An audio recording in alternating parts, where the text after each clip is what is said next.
What's up guys, I'm Jules from Pioneer Playbook. I hope you're having a super productive week. There's something that's been coming up with a lot of my clients over the last few weeks, so I just wanted to address it in a video, and that is figuring out exactly what your offer is.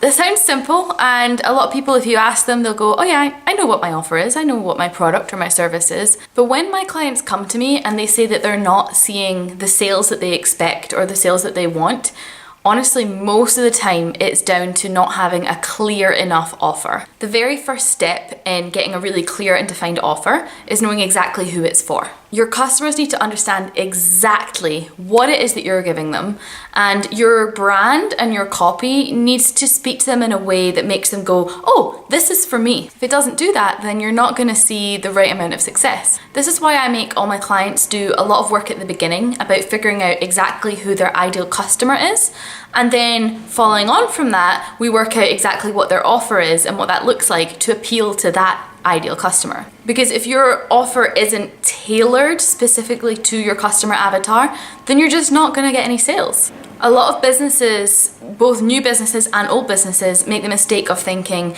that they should just cast a really wide net and try and capture as many people as possible. But the truth is, you actually need to do the opposite of that. If you cast a wide net, you're more likely to come up with nothing because you're not specifically aiming at anyone, you're not specifically marketing to anyone, and there's nobody that's going to be looking through your content and thinking, yes, this is for me, I should buy this. And that doesn't mean that you should, rule people out or eliminate groups of people. Anyone can still come and use your service, and other people will find you that maybe don't fit exactly with your customer avatar, but if you're not targeting at anybody, then you're going to get nobody. So that's the first step, knowing who it's for. Next, you want to think about what exactly does your offer include. So what is the customer getting for their money? So this is important in terms of products, but especially in terms of services.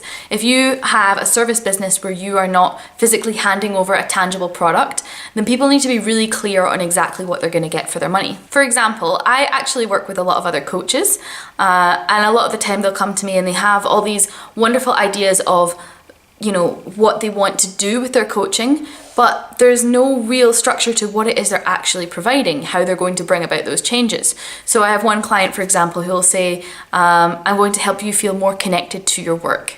And that's great, but as a customer, I'd probably look at that and I'd be like, but what does that mean? What does that entail? What am I actually getting for my money? Is it private coaching sessions? If so, how many? How long are the sessions? Are you going to provide worksheets or online training or videos? Will there be homework? Will you review the homework?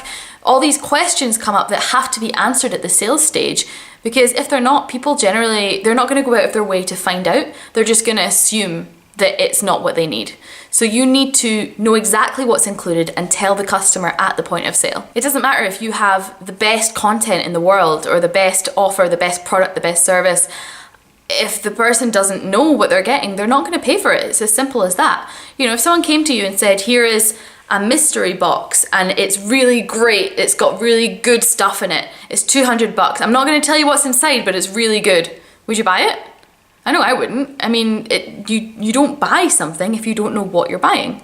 And the same applies for your offer, product or service. The person needs to be really clear in what they're getting for their money. The last part of figuring out what your offer is figuring out how your product or service is going to make the customer feel. This is the most important part. This is what will eventually make them buy or not. So you need to decide and communicate what will be the end outcome for the customer of using your product or service, and how will that make them feel? What is the emotional impact that it will have on them? So for example, if you're a hair salon, that's going to make them feel confident and beautiful. If you're a restaurant, they're going to feel welcome and looked after and satisfied. If you are a business coach like me, your clients are going to feel in control and organized and capable. It's the emotional impact which is what really drives people to buy. So make sure you figure out exactly what that is and communicate it on all of your sales copy. So just to recap, you want to be super clear on what exactly your offer is. You want to decide who exactly it's for and target everything about the offer towards those people. You want to be very clear on what exactly is included, what they're getting for their money, and you want to be clear on the emotional outcome for the customer of them using your product or service. I guarantee you, if you apply all of these and put it into all of your sales copy, you will see a difference. So that's been how to figure out what your offer is. I'm Jules from Pioneer Playbook. If you enjoyed this video, please remember to subscribe, and I'll see you next week for another video.